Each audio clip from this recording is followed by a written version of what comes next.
It lost his heart for 7 winters, until an Apache woman cried, "Take me and you'll never be alone again." The winter of the soul. Silas Thorne was a man forged by the unforgiving wilderness and by a grief that burned colder than any mountain snow. 7 winters had passed since the incident, each one adding another layer of ice to his already frozen heart.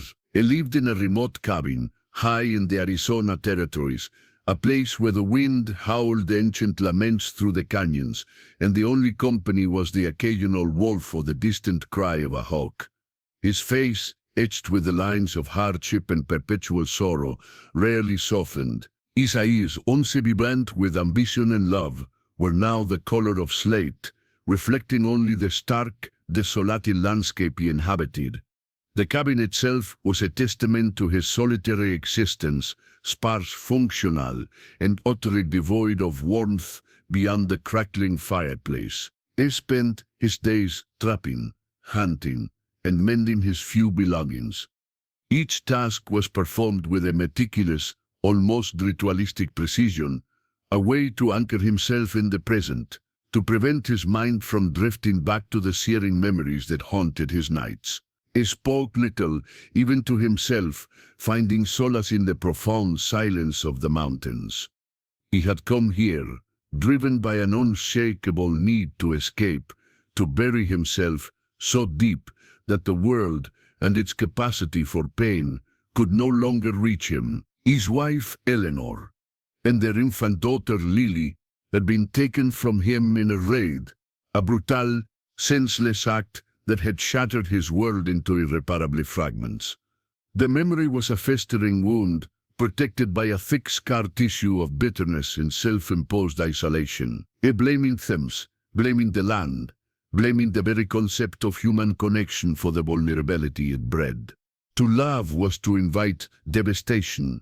To connect was to open oneself to an agony that would never truly heal. So, he had chosen the path of hermit, building walls around his spirit so formidable that he believed nothing could ever penetrate them again. The 7th winter had been particularly brutal. Snow fell earlier and heavier, blanketing the mountains in an oppressive white silence. Supplies were low and the hunting was lean. Yet Silas found a perverse satisfaction in the struggle. It was a physical manifestation of his internal landscape, a constant battle against the elements that mirrored his fight against despair. He was a survivor, yes, but one who had long ago ceased to live. His existence was a grim, solitary vigil, a testament to the fact that a man could endure anything so long as he severed the ties that made life worth living. One frigid afternoon, while setting traps near a frozen stream, he heard it, a faint, desperate cry carried on the wind. It was not the call of an animal in distress, nor the distant whoop of a raiding party. It was a human sound, undeniably female, lasted with an urgency that, against his will, pierced through the layers of his hardened heart.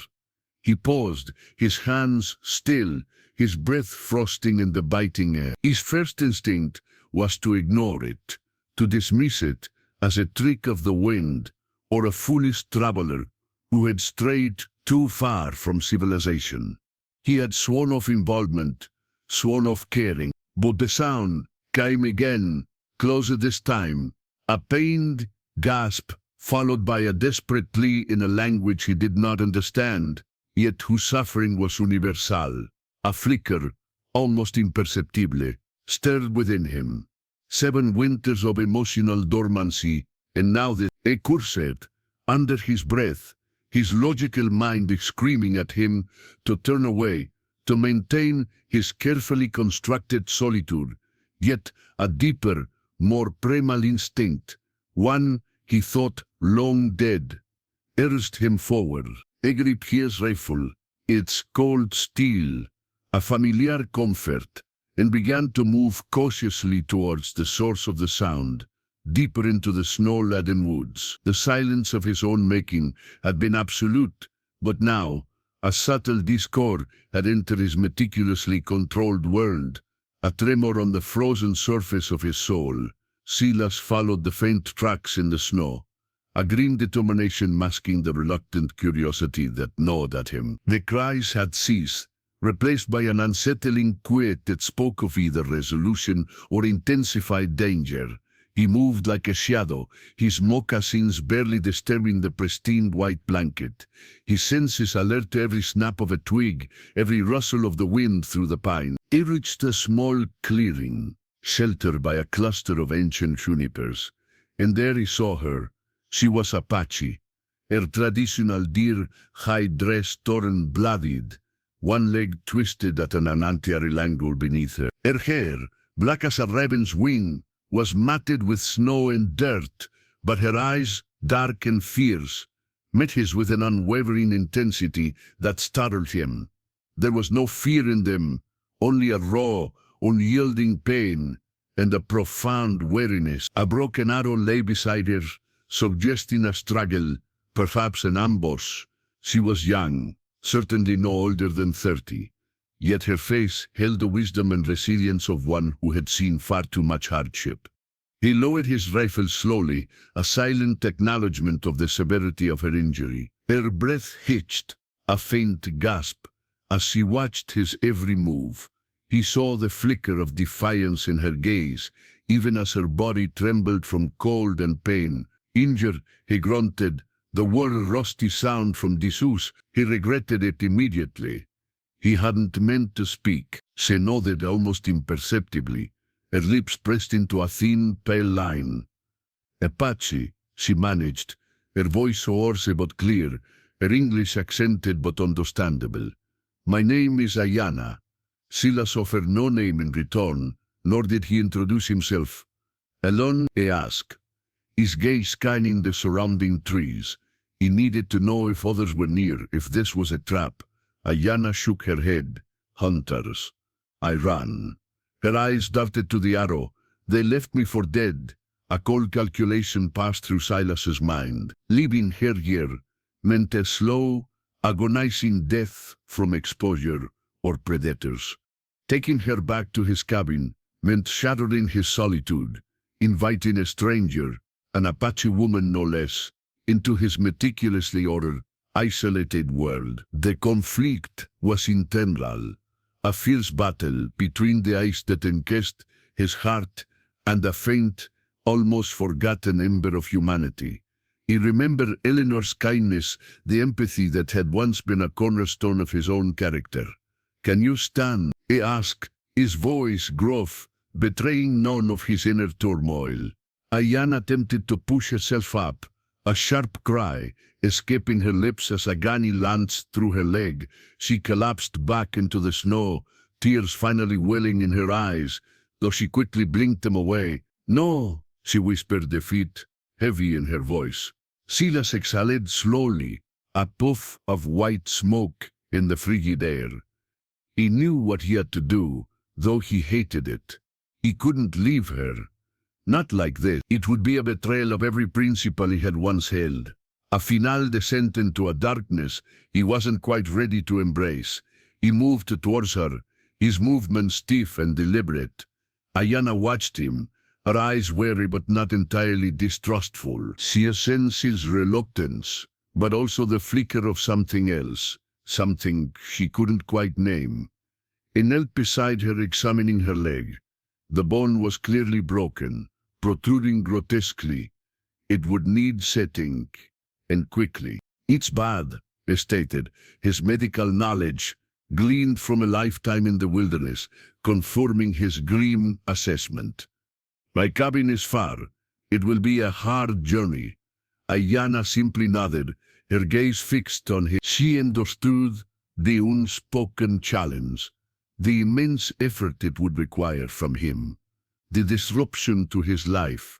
She saw the haunted look in his eyes, recognized the scars that ran deeper than any physical wound. There was a shared understanding, a silent acknowledgement of the burdens they both carried.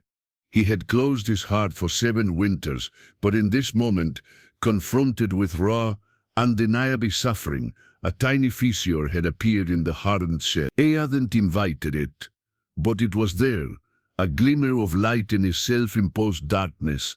What do you think will happen next between Silas and Ayanna? Share your predictions in the comments below, or let me know if you've ever found an unexpected connection in the wilderness of life. The journey back to the cabin was an ordeal. Silas fashioned a crude trapeze from fallen branches in his buffalo hide cloak, meticulously binding Ayanna to it. Each jarring movement sent waves of pain through her, but she endured it with a stoicism that both frustrated and impressed Silas. He found himself growing increasingly aware of her presence. Her small whimpers when the pain became too great. The steady rhythm of her breathing as he pulled her through the deep snow. It was a stark contrast to the absolute silence he had cultivated for so long. Once inside the cabin, the sparse warmth of the fire felt almost luxurious, yet the air was thick with unspoken tension. Silas, with a practiced hand, boiled water, cleaned the wound as best he could, and carefully, brutally set Ayanna's broken leg. She cried out only once, a sharp, guttural sound, but otherwise beat down on a piece of leather he offered, her eyes clamped shut. When he was done, sweating and grim-faced, he splintered it with strips of wood and cloth, then offered her a cup of strong, bitter tea, infused with pain-relieving herbs he kept for his own ailments. For days, a strained quiet hung between them. Silas maintained his routine, though now punctuated by trips to check on Ayanna, bringing her water, a meager portion of stew, or tending to the splint. He rarely spoke, and when he did, it was in clipped, practical sentences. Ayanna, weakened by pain and fever, mostly slept, but when awake, her watchful gaze followed him. She did not complain, did not demand, simply observed. It was this quiet resilience that began to chip away at Silas's carefully constructed defenses. One evening, as a blizzard raged outside, rattling the cabin walls, Ayanna stared, her fever finally breaking. She looked at Silas, truly looked at him, and saw past the gruff exterior to the profound sorrow beneath. "You saved me," she whispered, her voice still weak. Silas grunted, stoking the fire. "Wouldn't there love the dog out there?" Ayanna smiled faintly, a brief luminous flicker that surprised him. "You would not have left the dog, but you brought me into your home. A different thing entirely." She paused, her gaze hidden, and the worn, carved wooden bear that sat on his mantelpiece, his only decoration. "You carry a great sadness." Silas stiffened. He hadn't spoken of Eleanor or Lily to anyone, not in 7 years. He had buried them, along with his grief, in the deepest recesses of his memory. "It's nothing," he muttered, turning away. "It is everything," Ayanna countered softly. "Your heart is like these mountains in winter, beautiful, strong, but frozen over." She spoke not with judgment, but with a profound understanding that unnerved him. She had seen the winter in his soul. Slowly, haltingly, over the next few weeks, as Ayanna recovered, the silence between them began to fill. She shared stories of her people, of the rhythms of the land, of wisdom passed down through generations. She spoke of connection, of the interwoven threads that bound all living things, a concept so foreign to Silas's isolated existence. He, in turn, found himself, to his own astonishment, sharing fragments of his past. He spoke of Eleanor's gentle laughter, of Lily's tiny hands, of the day his world ended. Each word was a painful extraction, a piece of ice breaking off, but with each memory shared, a tiny bit of the pressure within him. One afternoon, while Silas was helping her outside for the first time, supporting her as she leaned on a makeshift crutch, a lone wolf howled, a mournful, echoing sound. Silas then said, his hand instinctively going to his knife. Ayanna, however, listened, a serene expression on her face. "He calls for his mate," she explained. "Even in the deepest wilderness, no creature truly wishes to be alone. Their strength is in their pack, their family. Silas looked at the vast, desolate landscape, then at Ayanna. Her words resonated with a truth he had long denied. He had sought strength in solitude, but all he had found was an enduring emptiness. He looked into her dark, knowing eyes, and for the first time in 7 winters, he felt a flicker of something akin to warmth, a genuine, undeniable thrum beneath the ice. It was terrifying and exhilarating. He had spent so long building walls, only to find that a quiet, resilient woman had, without force, simply walked through them. Silas's journey from isolation to connection is truly powerful. If this story resonated with you, consider subscribing for more tales of transformation and resilience. As the long winter began its reluctant retreat, giving way to the first tentative signs of spring, so too did the ice around Silas's heart. The snow melted into rushing streams, revealing patches of nascent green, and in the cabin, an unexpected warmth had begun to bloom. Ayanna's leg was healing, slowly but steadily, and her presence had irrevocably changed the stark atmosphere of his home. She moved with grace, even with the crutch, and her gentle strength permeated the small space, pushing back against the shadows that had once consumed it. Silas found himself anticipating her quiet observations, her stories, her presence. He would catch himself watching her as she meticulously mended her dress or braided her hair, a sense of peace he hadn't known in years settling over him. He had spent 7 winters believing that self-preservation lay in detachment, but Ayanna had shown him that true resilience came from connection, from the courage to be vulnerable. The memories of Eleanor and Lily still brought a pang of sorrow, but now they were tinged with a fragile, precious beauty, rather than just raw, debilitating pain. He could think of them, and for the first time, feel gratitude for the love they had shared, rather than just the agony of its loss. One brilliant spring morning, as the sun dappled through the budding aspens, Ayanna stood outside the cabin, looking towards the distant peaks.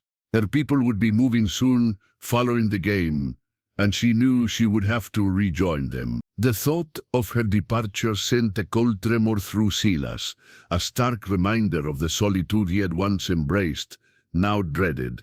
He walked up beside her, his usual taciturn demeanor replaced by an unfamiliar anxiety. "You'll leave soon," he stated, the word tasting like ash in his mouth. Ayanna turned to him, her eyes soft but unwavering. "My people need me, and I need to know they are safe." She saw the fear in his eyes, the unspoken plea that echoed the desolation he had fought for so long. She knew his story, had seen the depth of his wounds, and understood the facile new life that was stirring within him. "I can't go back to how it was," Silas confessed, the words a raw, painful admission. "I can't go back to being alone." It was the most vulnerable thing he had uttered in years, a stripping away of all his hardened defenses. The winter of his soul had finally broken. Ayanna reached out, her hand gently touching his arm, a gesture of profound comfort and understanding. Her gaze was direct, filled with a deep wail of compassion and a quiet strength that offered solace without pity. "Then you do not have to," she said, her voice clear and resonant, carrying the weight of ancient promises of earth and sky. Her eyes, dark as the mountain night, held his. Then, with a gentle squeeze of his arm, and a look that promised a future he had long believed impossible, she looked deep into his soul and cried, "Take me, and you'll never be alone again." The words were not a plea, but an offering, a challenge, and a profound declaration. They shattered the last vestiges of ice around Silas's heart, a sudden glorious thaw. He saw not just a woman, but a kindred spirit, a beacon in the wilderness he had thought was his eternal prison. Her courage to offer such a thing, knowing his history, knowing his pain, was a testament to a love that was just beginning to stir. He reached for her, pulling her gently into his embrace, his calloused hands finding her. The warmth that radiated between them was more potent than any fire, more life-giving than the spring sun. In that moment, he understood. He hadn't saved Diana only to return to his solitary despair. He had saved her so she could, in turn, save him. The winter was truly over. The landscape of his heart, once barren and frozen, was now fertile, ready for new life, new purpose, and a connection that promised to endure through all seasons. Silas Thor, the man who had closed his heart for 7 winters, had finally opened it, and in doing so found himself. He was no longer just a survivor. He was a man reborn, ready to walk a shared path, hand in hand, never to be alone again,